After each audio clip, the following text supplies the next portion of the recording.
La banane, c'est le deuxième fruit le plus consommé en France. Une campagne est lancée pour mettre en valeur l'origine française de ce produit. Et ce projet est testé dans 500 magasins et depuis 15 jours, le conditionnement tourne à plein régime à Dunkerque. L'importateur exclusif de ces bananes y est implanté. Marie-Noëlle Grimaldi, Dominique Dumont.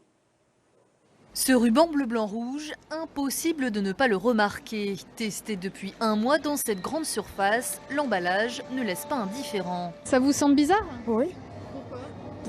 Elles sont produites où? Dans le sud? En Guadeloupe et Martinique. Ah d'accord. Au moins je sais tout de suite qu'elle vient de France, plutôt que de chercher dans les rayons.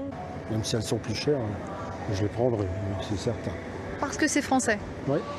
Un argument de poids quand on sait que 560 000 tonnes de bananes sont englouties chaque année dans l'Hexagone. Plus d'un tiers viennent de France, mais cela passait inaperçu. Nous n'avions pas nous-mêmes suffisamment mis en valeur le côté français de notre produit.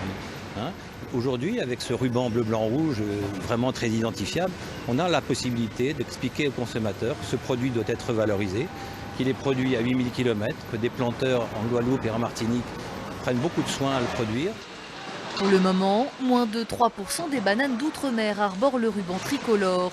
Mais leur emballage à Dunkerque a nécessité l'embauche de 25 personnes et la création d'une machine particulière.